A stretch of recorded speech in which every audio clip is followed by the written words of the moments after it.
పిడికిళ్ళతో మన్నే నాపై పోస్తూ ఉన్నారే. తలువాలు ఒడి బియ్యాలు నువ్వోసుకోవే.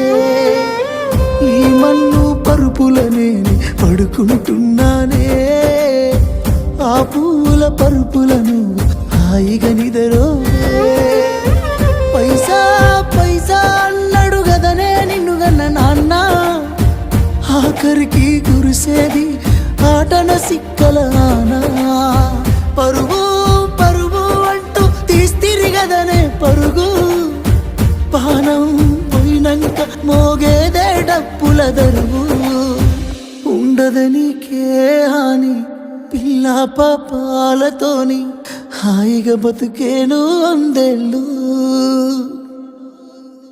నువ్వు పూలు అల్లుకొని పోతున్నవే అత్తగారింటికి. నే పువ్వులు జల్లు